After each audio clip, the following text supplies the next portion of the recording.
हाय twelfth, very warm welcome. आज जो हम डिस्कस करने जा रहे हैं वो आपकी बिजनेस स्टडीज के कुछ और इम्पोर्टेंट क्वेश्चंस डिस्कस करने जा रहे हैं सैम्पल पेपर के। चलो फटाफट शुरू करते हैं।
Question 1. Supriya's grandmother, who was unwell, called her and gave her a gift packet.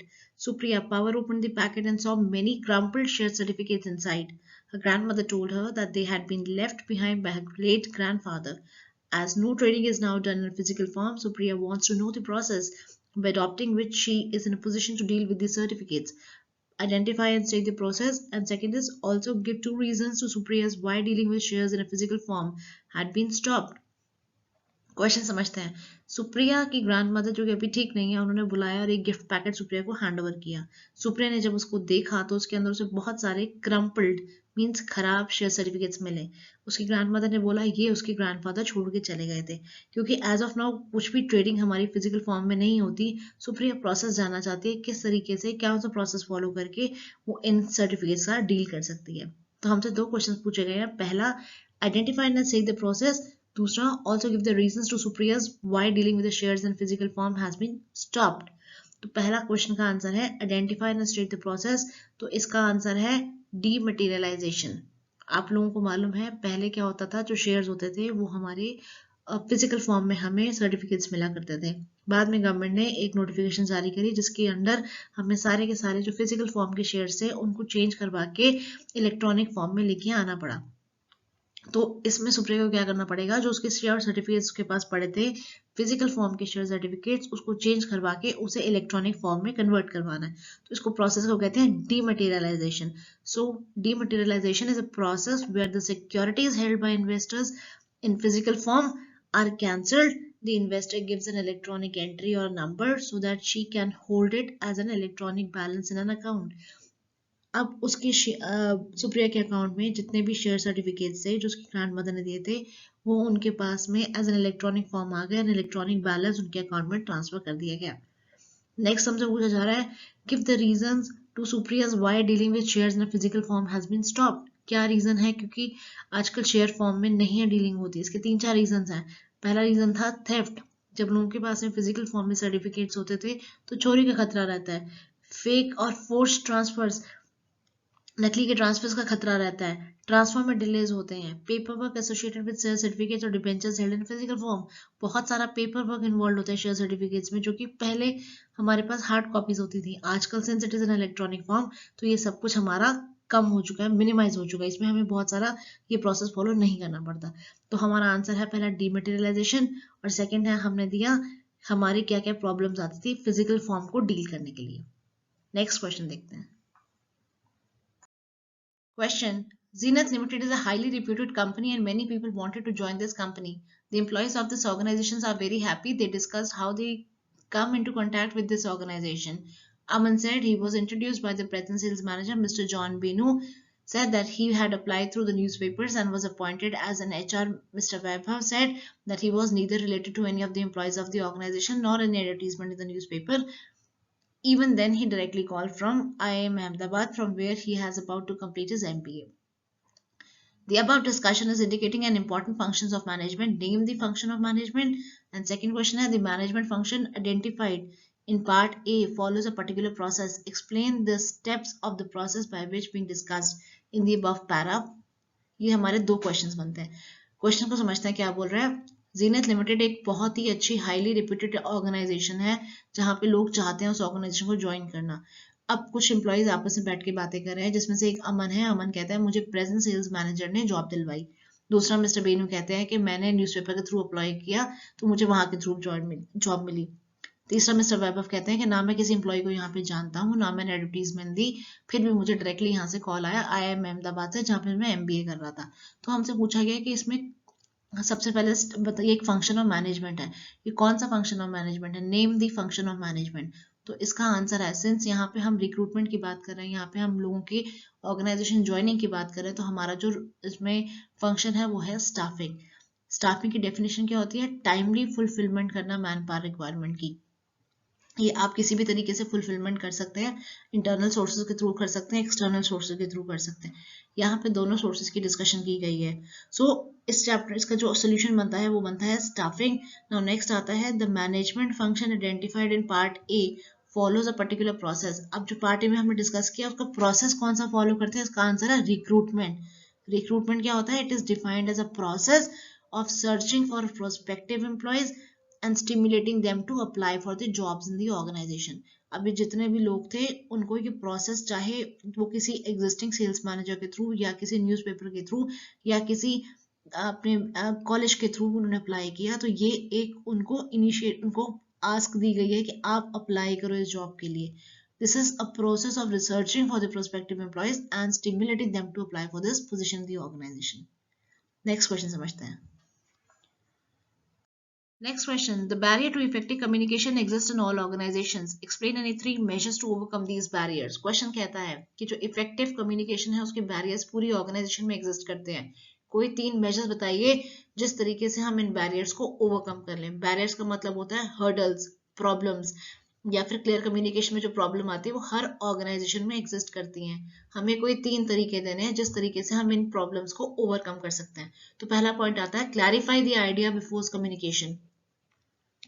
जो भी हमने कम्युनिकेट करना होता है वो प्लान सबऑर्डिनेट्स को क्लियर करना होता है, उसके जो पर्सपेक्टिव होता है सारी ऑर्गेनाइजेशन को समझाना होता है। जो भी प्रॉब्लम होती है एंटायरली उसे डेप्थ में से समझना होता है, एनालाइज करना होता है और इस तरीके से लोगों को समझाना होता है ताकि सबऑर्डिनेट्स को समझ में आ जाए। ऐसा नहीं कि आपने समझा दिया और आगे किसी को समझ में नहीं आया। So clarify the ideas before communication. पहले अपने आइडिया को क्लैरिफाई करना होता है अपनी टीम के साथ में, अपने सबऑर्डिनेट्स के साथ में, सीनियर्स के साथ में। नेक्स्ट आता है communicate according to the needs of the receiver.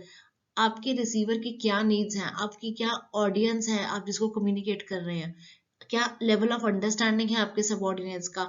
अगर आपके पास में सारा का सारा टॉप मैनेजमेंट का स्टाफ है तो आपका कम्युनिकेशन का ढंग अलग होगा। अगर आपके पास में लेबर क्लास है तो आपके पास में कम्युनिकेशन का ढंग अलग होगा।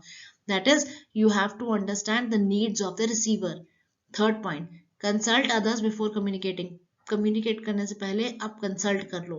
जितने भी लोगों को आपने जिस लोगों को आपने इन्वॉल्व करके प्लान बनाया है, just consult them before communicating them. Participation और इन्वॉल्वमेंट सबऑर्डिनेट्स की बहुत जरूरी होती है किसी भी इफेक्टिव कम्युनिकेशन के लिए। चौथा आता है aware of the languages, tone and content of the message. आपकी जो टोन है, लैंग्वेज है, वो इस तरीके से हो ताकि इफेक्टिव कम्युनिकेशन ना हो। ऐसा ना हो कि आपकी जो रिटन मैसेज में टोन जा रही है किसी के सेंटिमेंट्स को अफेंड कर रही है, किसी लिसनर के सेंटिमेंट्स को अफेंड कर रही है। नेक्स्ट पॉइंट देखते हैं। Convey things of help and value to the listeners. आप जब भी कुछ सुनना चाहते हैं, वो चीज सुनना पसंद करते हैं जो आपके बेनिफिट के लिए होती है। किसी और के बेनिफिट के लिए कोई चीज सुनने में इंटरेस्टेड नहीं होता। तो जब भी आपको कम्युनिकेट करना है किसी दूसरे को और आप चाहते हो वो आपकी बात सुने, तो आपको दूसरे बंदे को उसमें उसमें वैल्यू दिखानी पड़ेगी। जो भी चीज की वैल्यू है वो आपको लिसनर्स को कन्वे करनी पड़ेगी। 6 पॉइंट आता है इंश्योर प्रॉपर फीडबैक। जब आपने कम्युनिकेशन कर दी तो आपका फर्ज बनता है कि आप उस चीज का फीडबैक लो। जिसको आपने कम्युनिकेट करा है उससे आपको फीडबैक लेके पता करना पड़ेगा कि जो आपने मैसेज कम्युनिकेट किया है वो कन्वेड है भी कि नहीं कन्वेड है। 7th पॉइंट आता है communicate for presence as well as future. Generally जो कम्युनिकेशन होती है वो एग्जिस्टिंग कमिटमेंट्स के लिए होती है, बट हमें फ्यूचर के गोल को भी अपने नजर में रखते हुए ही कम्युनिकेशन करनी चाहिए। लास्ट पॉइंट आता है फॉलो अप कम्युनिकेशंस। जो भी हमने कम्युनिकेशंस करी है हमें उसका फॉलो अप करना होता है अपने सबऑर्डिनेट्स के साथ में, उसका रिव्यू लेना होता है। और अगर कुछ हर्डल्स आ रही हैं, कुछ प्रॉब्लम्स आ रही हैं, तो हमें उसे निकालना होता है, खत्म करना होता है। और उसी में एक और पॉइंट बनता है बी ए गुड लिसनर। इसमें क्या होता है कि अगर आपको कोई सबऑर्डिनेट कोई चीज बोल रहा है कि इसमें उसे प्रॉब्लम आ रही है, तो आपको उसे पेशेंटली सुनना भी है। ऐसा नहीं कि आपने अपनी साइड की सारी कम्युनिकेशन कर दी और अपने सबॉर्डिनेट या फिर किसी और मैनेजमेंट से कुछ नहीं सुना। तो ये हमारे पॉइंट्स हैं बैरियर्स को ओवरकम करने के लिए इफेक्टिव कम्युनिकेशन के। नेक्स्ट क्वेश्चन देखते हैं। Next question. A company is manufacturing washing machines. There is a well-defined system of jobs with a clear and definite authority, responsibility, and accountability of the company. But people are not allowed to interact beyond their officially defined roles. As a result, the company is not being able to adapt to the changing business environment. The workforce is also not motivated due to lack of social interaction. The company is facing problem of procedural delays and inadequate recognitions of creative talents. Question हमसे दो form से पूछा गया है। पहला, suggest how the organization can overcome the problems faced by it. दूसरा, give any two benefits it will derive from your suggestions. Question समझते हैं क्या बोल रहा है। एक कंपनी है, मैन्युफैक्चरिंग यूनिट है वॉशिंग मशीन्स का। वहाँ पे एक बहुत डिफाइंड, वेल डिफाइंड सिस्टम है जहाँ पे सब लोगों की अथॉरिटी, रिस्पॉन्सिबिलिटी, अकाउंटेबिलिटी डिफाइंड है। बट जो लोग हैं वहाँ पे, they are not allowed to interact beyond their official defined roles, जिसमें वो अपने सिर्फ ऑफिशियली डिफाइंड रोल्स से ज़्यादा इंटरेक्शन नहीं कर सकते। अब इससे क्या प्रॉब्लम्स आ रही हैं। As a result, the company is not able to adapt to the changing business environment. लोग बहुत जल्दी अडेप्ट नहीं कर रहे and even the organization भी अडेप्ट नहीं कर रही। जो वर्क फोर्स है वो मोटिवेटेड फील नहीं करती और उन्हें लगता है कि सोशल इंटरेक्शन मिसिंग है। अब हमसे पूछा जा रहा है company is facing problems of procedural delay. Company को प्रोसीजरल डिलेज आ रहे हैं, इनएडुकेट रिकॉग्निशन आ रहा है क्रिएटिव टैलेंट्स का। अब हमसे पूछा जा रहा है कि क्या कर सकते हैं हम इसमें। तो हम इसमें पहला देंगे कैसे ऑर्गेनाइजेशन ओवरकम कर सकती है प्रॉब्लम्स को। तो हम इसे बोलेंगे will introduce informal organisations. Formal organisations होती हैं जिसमें फॉर्मल स्ट्रक्चर डिफाइंड होता है। इनफॉर्मल ऑर्गेनाइजेशंस होती हैं जो ग्रुप ऑफ पीपल आपस में मिलकर बनाते हैं, दैट इज सोशल इंटरेक्शन के थ्रू वो जो ग्रुप्स बनते हैं। और कौन कौन से दो बेनिफिट्स होते हैं। पहला है faster spread of communication and quick feedback. जो भी हमें कम्युनिकेशन करनी है ऑटोमेटिकली वो किसी ग्रेपवाइन के थ्रू या इनफॉर्मल कम्युनिकेशन के थ्रू पूरी ऑर्गेनाइजेशन में फैल जाती है और फीडबैक भी इसका बहुत जल्दी मिल जाता है। Second, it helps to fulfil the social needs of the members and enhance their job satisfaction. जब आप कहीं पे जाते हैं, किसी ऑफिस में जाते हैं, किसी फैक्ट्री में जाते हैं, जब आपकी सोशल इंटरेक्शन होती है तो ऑटोमेटिकली आपकी जो सोशल नीड्स हैं वो फुलफिल होती हैं और आपकी जो जॉब सेटिस्फैक्शन है वो बढ़ जाती है। तो इसके हमारे दो आंसर है। पहला हम क्या करेंगे, इनफॉर्मल ऑर्गेनाइजेशन इंट्रोड्यूस करेंगे। दूसरा क्या करेंगे, उसके बेनिफिट्स क्या हैं, वो हमारी इंफॉर्मेशन बहुत जल्दी क्विकली फैलाएगी और हमें क्विक फीडबैक मिलेगा। सेकेंडली, जो हमारे वहाँ पे एम्प्लॉयज काम करते हैं उन लोगों की सोशल नीड्स फुलफिल हो जाएंगी और उन्हें जॉब सेटिस्फैक्शन मिलेगा। नेक्स्ट क्वेश्चन देखते हैं।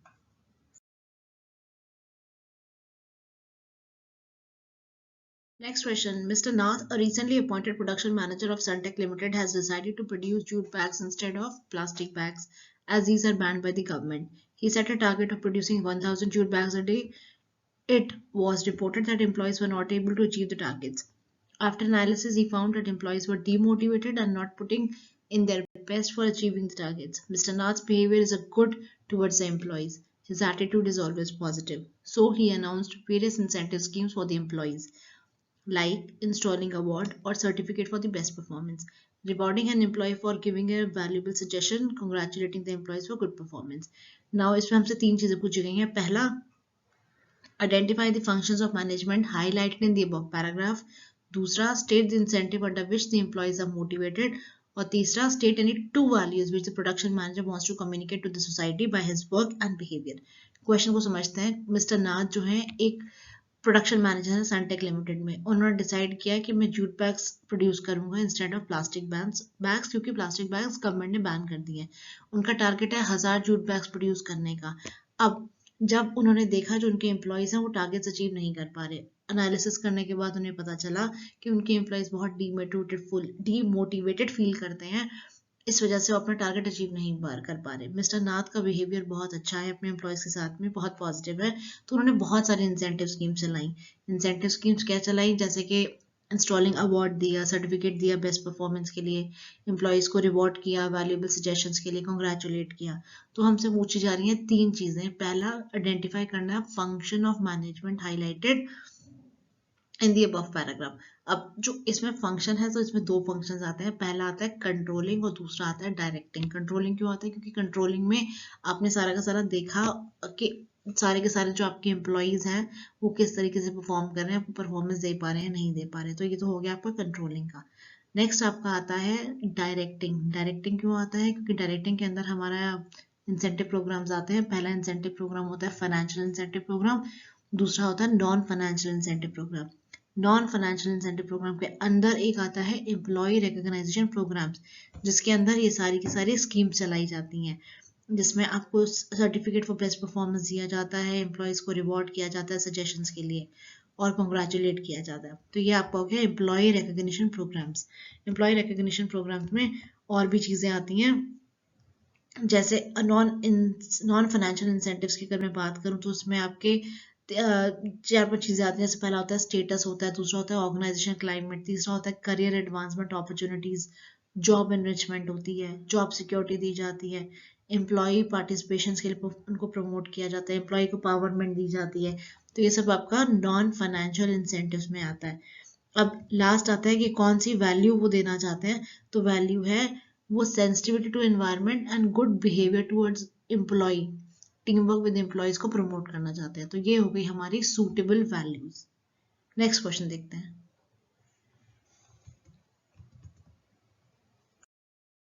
Next question. Tata International Limited earned a net profit of rupees 50 crore. Ankit, the finance manager of Tata International Limited, was to decide how to appropriate these profits.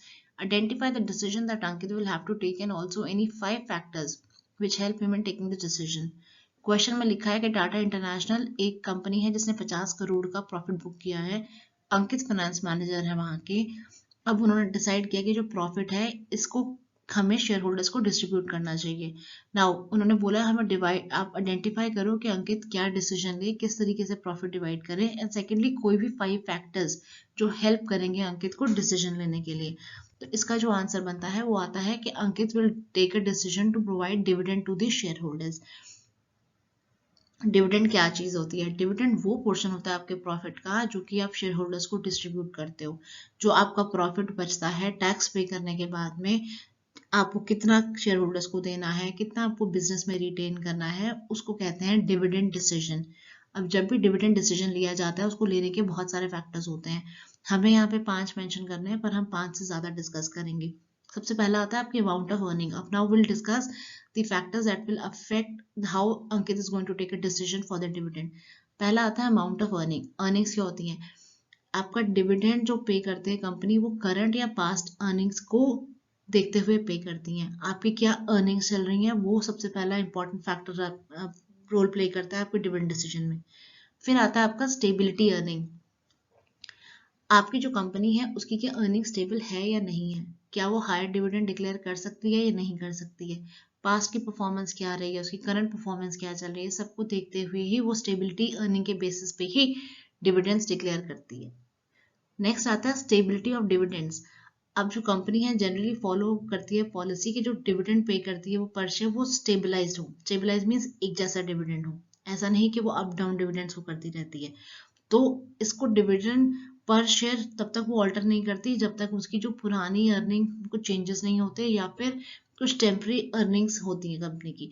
So now here companies follow policy of stabilising dividend per share. Increase जो होता है dividend का generally is made when there is a confidence that earning potential has gone up and not just the earning of the current year.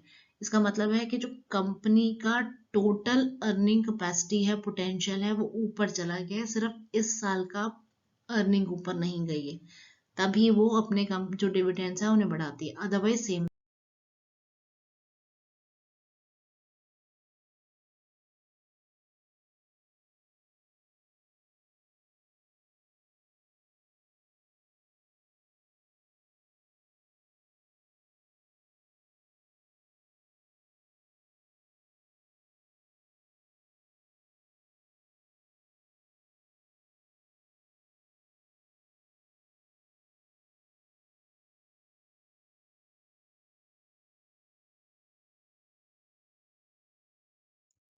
Next आता है आपकी share holder की preference. आपकी क्या शेयर होल्डर की प्रेफरेंस है?